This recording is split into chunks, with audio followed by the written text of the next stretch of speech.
Eu estou numa série, desculpa, que fala sobre o agir de Deus.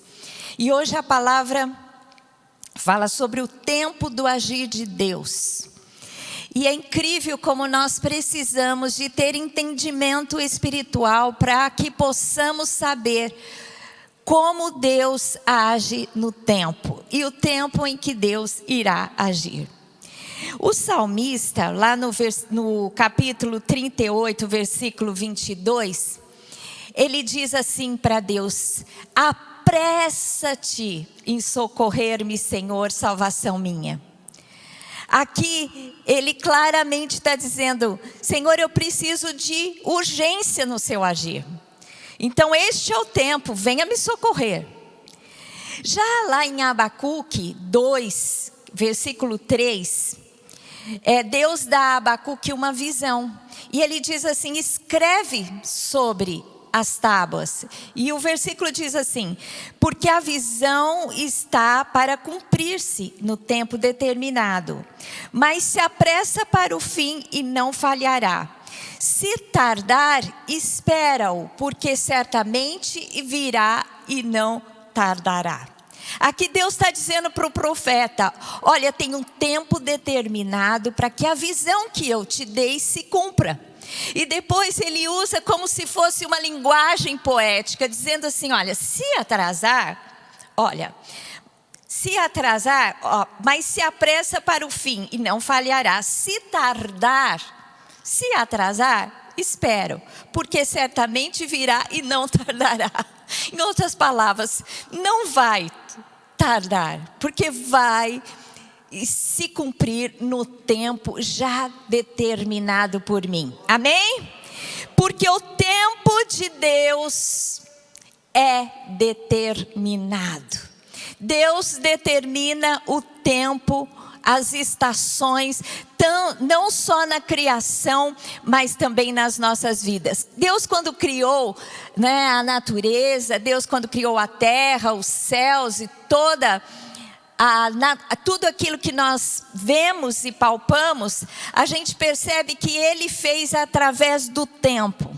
Em 6 dias criou o Senhor e no 7º descansou. E como diz a palavra a respeito da criação, Ele estabeleceu dias, meses e anos e estações. Existe o tempo cronológico estabelecido por Deus, mas existe um tempo que nós chamamos de o tempo Kairos, que é o tempo que o Senhor determina para a sua ação, o tempo que o Senhor determina para que Ele possa agir em nossas vidas. E é sobre esse tempo que nós vamos falar hoje.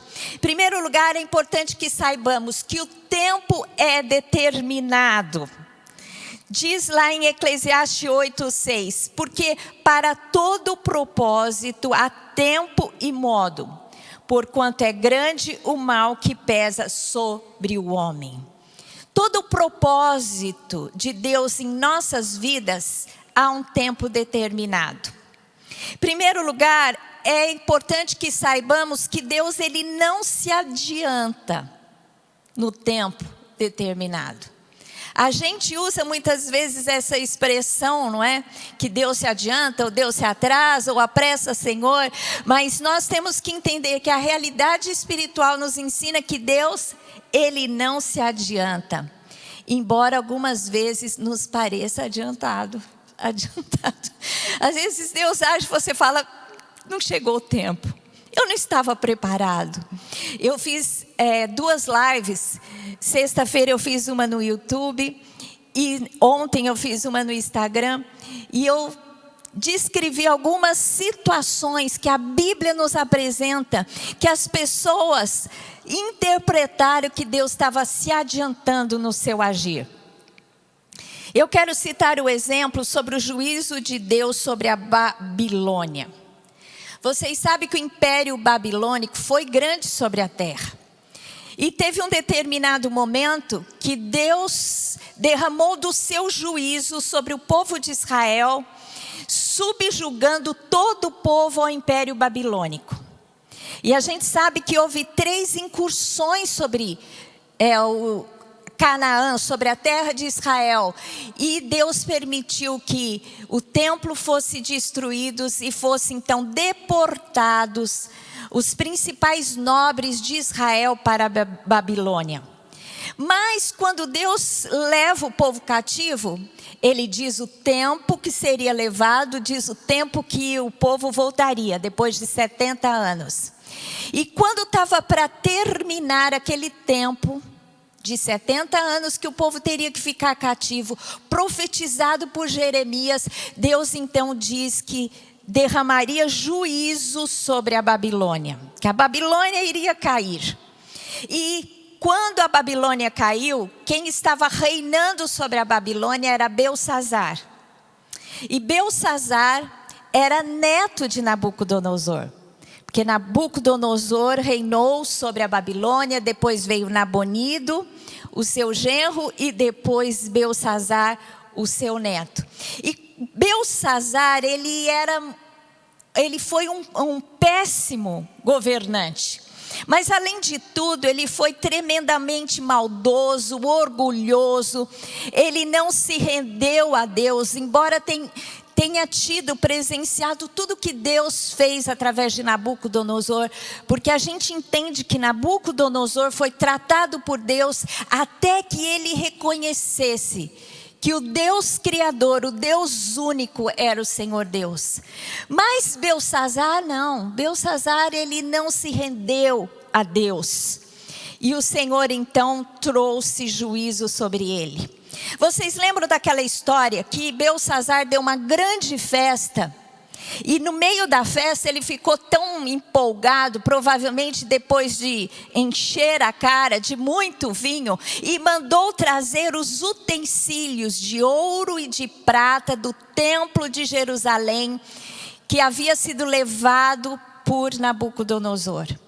E aquilo foi uma grande abominação para Deus, porque aqueles instrumentos santos, consagrados ao Senhor Deus, foi usado numa festa que provavelmente tinha toda sorte de iniquidade. E naquele momento de festa, Deus se manifesta e o dedo de Deus começa a escrever na parede: Mene, Mene, Tekel, Parsim. Vamos ler lá o texto, Daniel 5, 24, 28. Então da parte dele foi enviado aquela mão que traçou esta escritura. Esta, pois, a escritura que se traçou: Mene, Mene, Tekel e Parsim. Esta é a interpretação daquilo. Mene, contou Deus o seu reino e deu cabo dele. Tekel, pesado foste na balança e achado em falta. Pérez, dividido foi o teu reino e dado aos medos e aos persas. Então, quando o dedo de Deus escreveu naquela parede, Belsassar ficou inquieto. Ele ficou querendo saber a sua interpretação, até que a sua mãe diz que havia lá um sábio, desde a época de Nabucodonosor, que discernia, não é, aquilo que o Senhor fazia. Então chamaram Daniel e Daniel dá a interpretação, e essa é a interpretação. Mene, Mene, Tekel e Parsim. Mene, Mene, contou o Senhor Deus e foi dado cabo do seu reino. Tekel, pesado foste na balança e achado em falta.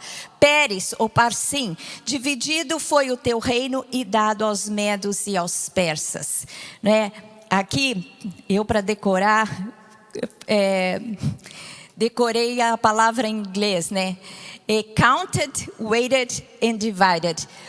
Deus falou para ele: o seu reino será contado, o seu reino foi pesado e o seu reino será dividido. E naquela mesma noite, enquanto ele estava celebrando no palácio, ele permitiu que toda a cidade da Babilônia ficasse em festas, e eles ficaram distraídos com aquela festa.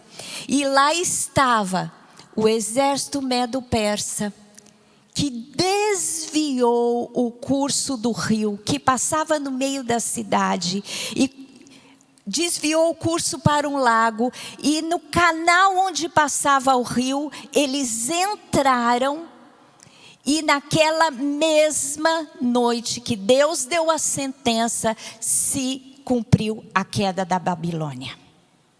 A Babilônia, a grande Babilônia dos jardins suspensos, a grande Babilônia que dominou as nações, que foi o grande terror de domínio sobre as nações, caiu num só dia, como Deus havia decretado. E aqui parece que até foi adiantado, porque quando o decreto chegou, os inimigos já estavam ali apostos. Porque Deus havia determinado, Ele não se adiantou, porque Ele havia decretado: em um só dia cairá a Babilônia. Não foi numa guerra intensa, não foram vários dias de guerra, mas num só dia Deus determinou e caiu a Babilônia. Muitas vezes há uma grande espera, mas quando Deus determina muitas vezes parece adiantado, não dá nem tempo de digerir. Porque o que para nós parece fora, um pouco adiantado, para Deus não, porque Deus tem todas as coisas determinado. Daniel 5:30-31 diz assim: naquela mesma noite foi morto Belsazar, rei dos caldeus, e Dario o Medo, com cerca de 72 anos, se apoderou do reino. E a gente sabe, Dario o Medo e Ciro, quando assumiu o domínio sobre a Babilônia, e lá estava, ele fez um decreto para que o povo israelita, para que o povo de Canaã, para que o povo de Deus pudesse voltar à sua terra, cumprindo assim também a palavra do Senhor. Gente, 160, por volta de 160, 180 anos antes, o profeta Isaías já havia dito que a Babilônia iria cair num só dia, e que Deus, através de um decreto de um homem chamado Ciro, ele deu nome, que seria o pastor, iria libertar o povo. E o povo sairia liberto não por dinheiro, ou seja, não teria que comprar a sua liberdade, mas Deus estabeleceria através do seu pastor Ciro esta libertação. Gente, quando a gente ouve essas coisas, como Deus estabelece, a palavra de Deus diz que Deus escolhe. Deus tem uma escolha, e Ele, quando Ele nos escolheu, Ele preparou o caminho das nossas vidas para que no tempo certo os nossos olhos espirituais fossem abertos e a gente pudesse então entregar a nossa vida. Mas não é só isso, Deus estabelece o dia da nossa salvação, estabelece o nosso caminho, o dia que as coisas irão acontecer. Deus, Ele não se adianta. Deus, Ele diz, vai acontecer. Deus comanda as nações. Deus levanta e destitui reis. Não vai comandar a sua vida? Quando você quer que Deus haja de alguma forma, quando você espera alguma resposta, quando você precisa de uma solução, não pensa que Deus não se importa com você, mas entenda, há um tempo determinado para todas as coisas debaixo do céu. Você que é filho, você que é escolhido, você que foi alcançado, tem todo o caminho traçado para Deus. Apenas entregue e confie. Amém?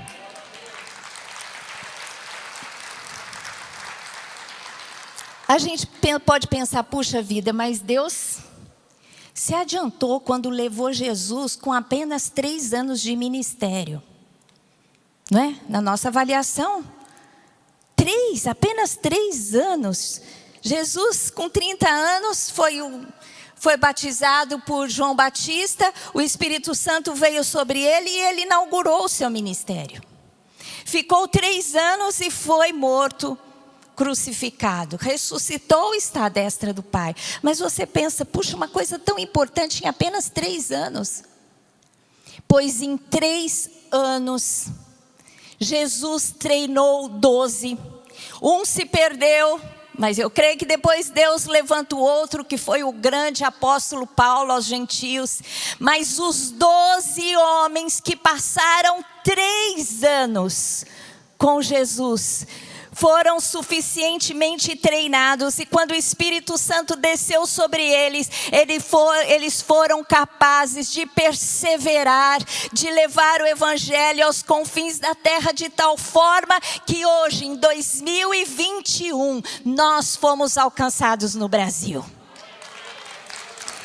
Porque o tempo de Deus é assim, é determinado. Deus sabia, a palavra de Deus diz que Cristo se revelou na plenitude dos tempos. Havia um tempo determinado na história da humanidade que Jesus viria e cumpriria aquilo pelo qual ele foi destinado a vir neste mundo, que é entregar a sua vida por mim e por você. E Deus diz, era a plenitude dos tempos, onde todos aqueles que viveram antes dele anelaram por aquele momento, e todos nós que vivemos depois olhamos para aquele grande feito, não é? E somos tocados por ele. Então Deus não se adianta, ele tem o tempo certo. Deus não se atrasa, embora pareça demorado e atrasado. Não é? Muitas vezes a gente diz, Deus, você está atrasado. Não é possível, estou esperando há muito tempo, devia ter sido ontem. Não é? A gente sabe da história de Lázaro, como Jesus ressuscitou a Lázaro. E Jesus era amigo desses 3 irmãos, Marta, Maria e Lázaro. E eles tinham convívio com ele. E Lázaro fica doente, e as irmãs de Lázaro mandam chamar Jesus. Jesus está lá por perto. E o mensageiro demorou um dia para chegar. Quando chegou, deu aviso para Jesus que Lázaro estava mal. E Jesus, até conversando com os discípulos, diz, ele dorme. Porque ele sabia que Lázaro havia morrido. E ele, onde estava, ficou 2 dias. Ele não pegou o recado e saiu correndo para curar Lázaro, não. Ali ele ficou 2 dias. E depois ele demorou 1 dia para chegar em Betânia, onde eles estavam. Quando Jesus chega lá, ele já estava morto há 4 dias. Lázaro já estava morto há 4 dias.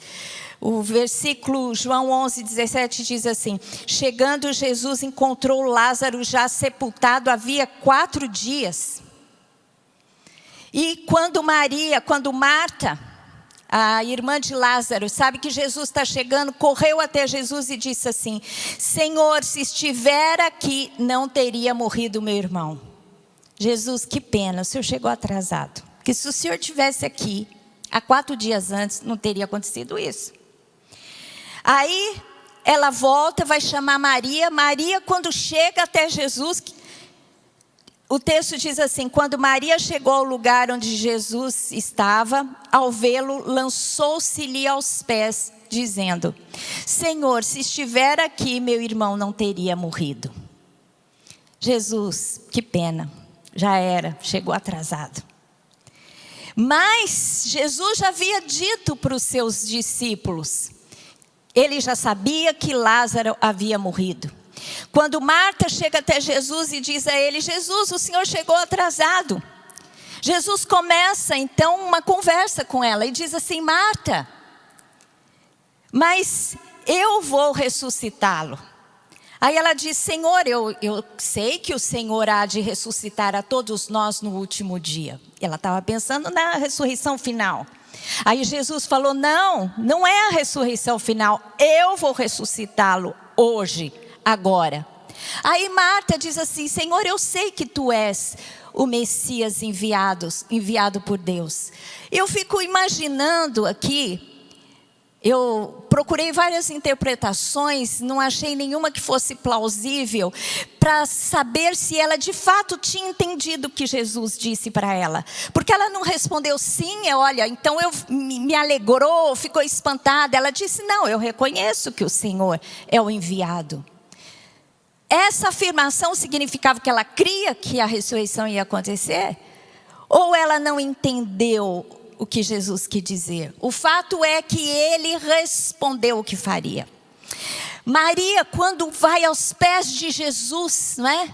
e agarra-lhe os pés, lugar bem próprio da sua intimidade com Jesus, porque Maria por vários momentos estava aos pés de Jesus. Ela tinha familiaridade com aquela posição de intimidade, de adoração. Maria corre aos pés de Jesus e diz: Jesus, o Senhor chegou atrasado. E começou a chorar. E aqueles que acompanhavam Maria começaram a chorar. E Jesus diz ao texto que ele ficou contrito no seu coração e chorou. Uma, que era Marta, chegou e provocou o quê? Uma resposta de Jesus. Jesus, o Senhor chegou atrasado. Jesus disse: não, mas eu vou operar agora. A outra chegou e provocou o mesmo questionamento, só que ali aos pés, numa atitude de rendição, a um coração contrito, o Senhor não despreza. E ali o Senhor Jesus chorou. Aquela mulher que ficou aos pés tocou o coração de Jesus de a tal ponto de fazê-lo chorar. Jesus não chorou porque Lázaro estava morto, porque ele sabia o que faria. Não, ele chorou porque ele foi tocado pela contrição de uma mulher. E quando Deus parece demorado a nós, a gente tem esse tipo de atitude muitas vezes. Talvez você seja como Marta. Começa a argumentar, vai orar e fala: Senhor, e dá 1000 argumentos, porque Deus tem que agir naquela hora. E Deus às vezes te responde e você não entende muito bem. Fica aflita, ansioso. Ou você pode ter um coração contrito a ponto de mover o coração dos céus. E eu particularmente adoro chorar. Eu tenho meu tempo com Deus, eu entro no meu quarto, leio a Bíblia e choro. Quase todos os dias. E quando eu não choro, eu fico mal. Eu queria ter chorado. Porque o choro parece que faz você lavar a alma. Para mim, eu sinto isso. Para mim, choro lava a alma. É como quando eu choro, eu sinto que eu lavei minha alma. E depois que eu descobri que Deus colhe todas as minhas lágrimas e coloca num odre, quando eu oro e choro diante de Deus, as minhas lágrimas se transformam em oração. Sabia disso? Por isso que vale a pena chorar. Estou dando uma dica aqui para os homens que não choram. Eu tenho um marido muito chorão. Lá em casa, eu e a Lamartine, a gente disputa para ver quem é o mais chorão. Mas lágrimas são orações também. E é incrível, Jesus não estava atrasado. Ele ali chega e manda tirar a pedra. E Marta diz assim: mas ele já cheira mal, já faz 4 dias que está morto. Jesus manda tirar a pedra e declara: Lázaro, sai para fora. E Lázaro sai. E Jesus teve que chamar Lázaro pelo nome, porque se ele não chamasse, todos os mortos sairiam à vida. Pelo poder da sua palavra. E ele não chegou atrasado e foi um alvoroço. Era próximo da festa da Páscoa. Todos que estavam ali naquela região, porque Betânia, onde eles moravam, eram 3 quilômetros de Jerusalém. Todos que estavam ali porque estavam chorando, pranteando com Marta e Maria, chegaram a Jerusalém e contaram o que Jesus havia feito. E os líderes religiosos que já tinham grande inveja contra Jesus, já queriam matá-lo, ali decidiram que na Páscoa Jesus seria morto. Foi por esse grande feito, a ressurreição de Lázaro, que correu à terra. Na festa da Páscoa, todo mundo estava alvoroçado, dizendo: será que Jesus vem? Será que Jesus vem? Porque Jesus tinha acabado de fazer aquele milagre espetacular de ressuscitar a Lázaro. E foi essa obra final que precipitou a sua morte. Jesus estava atrasado? Não, estava no tempo certo. Jesus nasceu na plenitude dos tempos. Jesus nasceu numa época, depois do Império Grego, que helenizou toda a terra. E havia um idioma que era o grego, falado entre as nações, como o inglês hoje, e precisava de uma língua comum para chegar a mensagem do Evangelho. Jesus chegou na época do Império Romano, que tinha determinado a Pax Romana, a paz romana, que dava liberdade e as rotas, as estradas do Evangelho ser espalhado por todo o domínio de Roma. Jesus chegou no tempo certo, ele não se atrasou. Ele não esperou 2000 anos e se atrasou. Ele chegou na plenitude do tempo. Ele não chegou atrasado quando Lázaro estava morto há 4 dias. Ele chegou no tempo certo, porque ele precisava fazer aquele milagre naquela hora. Amém? Jesus Deus às vezes revela o tempo que ele vai agir, às vezes não. Às vezes Deus diz exatamente como ele vai fazer. Como ele disse, por exemplo, que depois de 70 anos o povo voltaria do exílio babilônico, voltaria para a sua terra. Ele disse o nome daquele que iria assinar um decreto. Então foi muito fácil ver os sinais. E Deus foi então dizendo. Mas Deus não revelou, por exemplo, o dia exato da segunda vinda de Jesus. Há sinais, não é? A palavra de Deus diz, vejam os sinais, tenham sabedoria, se preparem. Mas nós não sabemos exatamente. Mateus 24:36 diz assim, mas a respeito daquele dia e hora da vinda de Jesus, ninguém sabe, nem os anjos do céu, nem o Filho, senão o Pai. Jesus hoje, à destra do Pai, sabe o dia da volta. Então na nossa vida também, Deus não revela a nós, às vezes sim, o tempo, e às vezes não, o que Ele vai fazer. Mas confie, que aquele que é Senhor do tempo, do Cronos, é Senhor do Kairos da sua vida. Amém? Diga, Deus age no tempo certo na minha vida. Não se adianta e não se atrasa. Amém? Então se você está aí pensando, Deus esqueceu de mim porque não fez até agora. Ele vai fazer. Deus usa do tempo para forjar o nosso caráter. O exemplo de Paulo. Paulo, quando ele se converteu daquela maneira extraordinária, Jesus apareceu para Paulo. Jesus deu todo o evangelho para Paulo. Ele diz assim, eu não recebi de homens, mas eu recebi do próprio Senhor Jesus. Aqueles 11, não é? Eu tirei Judas, o que traiu, porque ele não permaneceu. Mas aqueles 11 apóstolos, discípulos de Jesus, receberam o evangelho direto de Jesus. E quando Paulo entra no cenário e vai conversar com os discípulos, ele diz assim, olha, eu não sou menor do que vocês, porque eu recebi direto de Jesus aquilo que eu sei a respeito de Deus. Então no começo ele chega já com autoridade diante dos discípulos, né? Olha, vocês não são melhor do que eu, porque eu também recebi de Jesus. E o tempo foi passando. E Deus foi tratando na vida dele. E em 1 Coríntios 15:9, ele já foi tratado ao longo do tempo. E ele diz assim, eu não sou. Ele já não se diz igual aos discípulos. Ele se denomina o menor dos apóstolos. Ele diz assim, porque eu sou o menor dos apóstolos, que mesmo não sou digno de ser chamado apóstolo, pois persegui a igreja de Deus. Ele a princípio, quando ele foi alcançado por Jesus, era aquele cara obstinado, confiante. Então quando ele chega diante dos discípulos de Jesus, ele diz assim, meu apostolado é igual ao de vocês. Recebi direto de Jesus. O tempo foi passando e ele diz assim, eu sou o menor dos apóstolos, porque eu persegui a igreja de Cristo. Mas quando ele estava no fim da vida, sabe o que ele disse para o discípulo dele, Timóteo?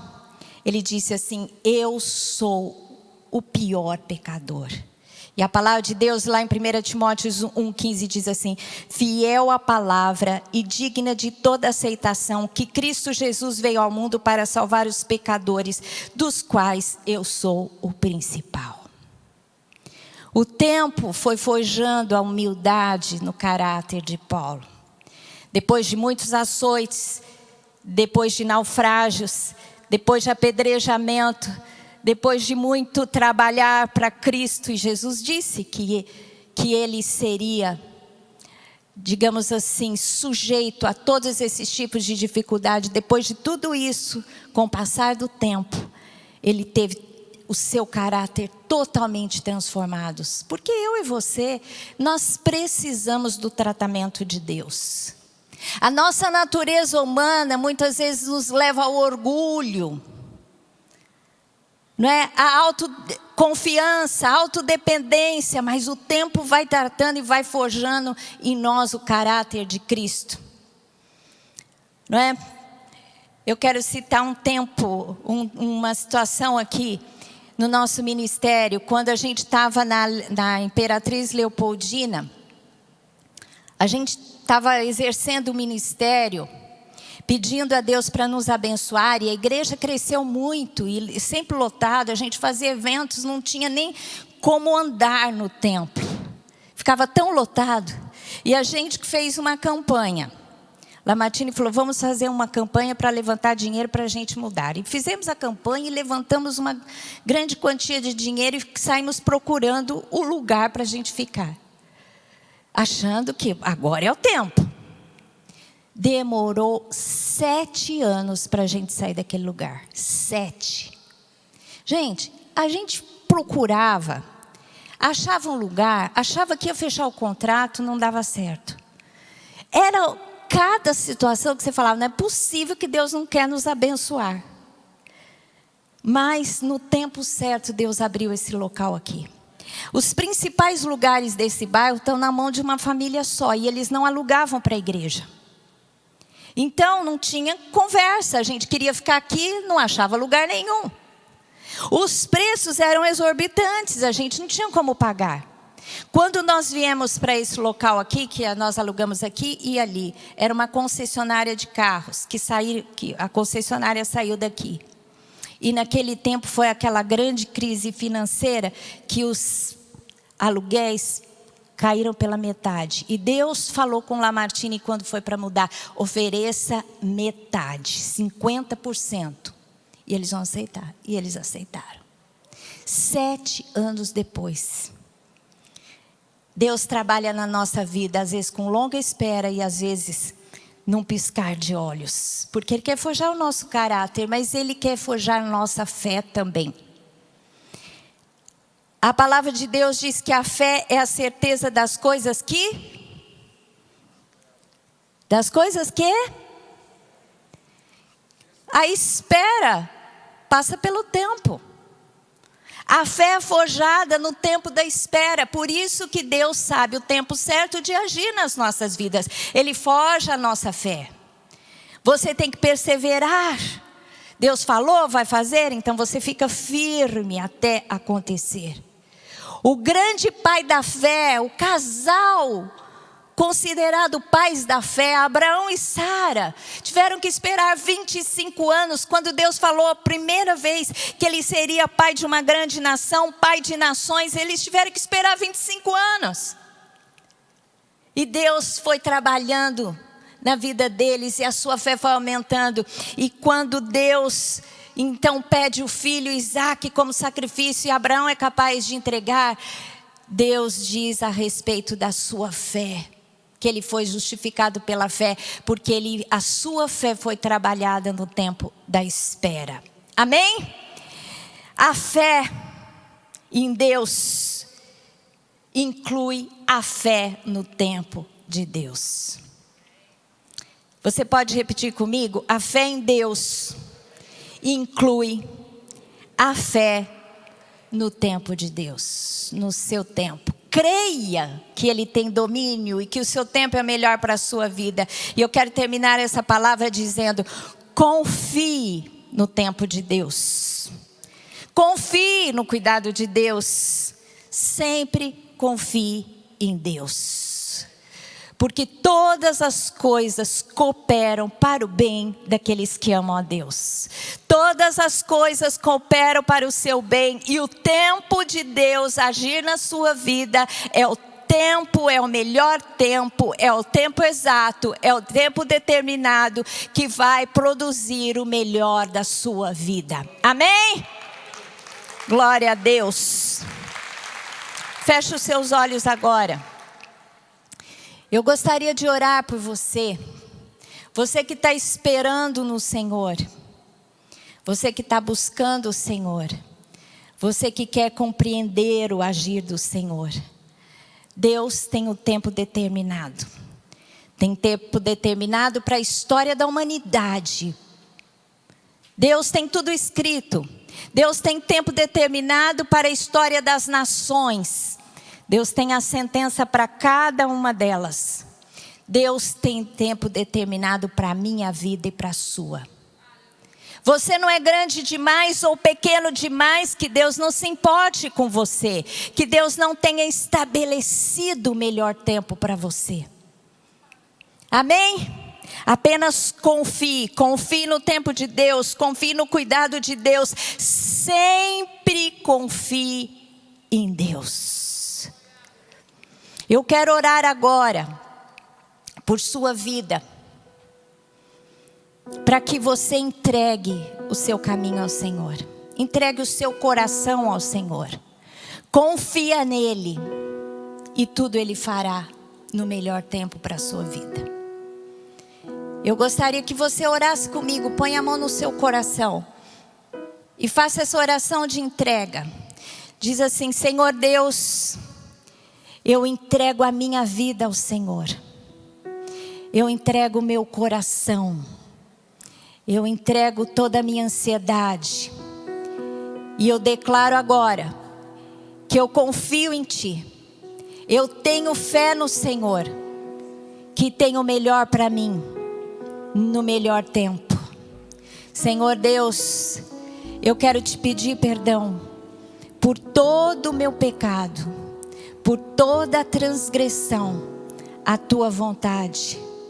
Quebra, Senhor Deus, todos os laços com o mal. Cura a minha vida, meu espírito, a minha alma e o meu físico.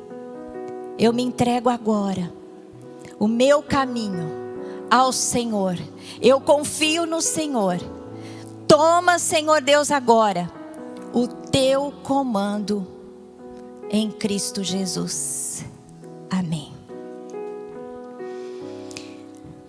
Talvez você que esteja aqui presencialmente ou você que está online nunca tenha entregado a sua vida a Jesus. Nunca tenha reconhecido o que Ele fez por você. E tenha dito: Senhor, a minha vida é Tua, transforma-me. Mas se você fez essa oração comigo pela primeira vez, entregando a sua vida a Jesus, eu gostaria que você levantasse a sua mão, que eu quero conhecer você. Se você fez essa oração de entrega pela primeira vez, estou vendo uma pessoa, não sei se tem mais. Você que está comigo aqui online, se você fez essa entrega pela primeira vez, acione o QR Code para que nós possamos conhecer você. Quem fez essa oração pela primeira vez, por favor, fique em pé no seu lugar que eu quero orar por você. O diácono pode chegar até essa pessoa. Tem mais alguém? Fique em pé que eu quero fazer mais uma oração por sua vida. Você que está comigo aqui assistindo online, eu vou orar mais uma vez para que o Senhor te abençoe. Senhor Deus, em Cristo Jesus, eu te peço a Tua bênção, Senhor Deus, para essas pessoas que se entregaram. Agora, nesta manhã, neste momento, que o Senhor possa alinhar a história, o propósito, que o Senhor possa abençoar o seu caminho com paz, ausência de conflito, plenitude de vida, que a sua fé seja aumentada, que o Senhor possa ser sobre essas vidas e transformá-las, Senhor Deus, por completo em Cristo Jesus. Amém. Glória a Deus. Vamos aplaudir ao Senhor.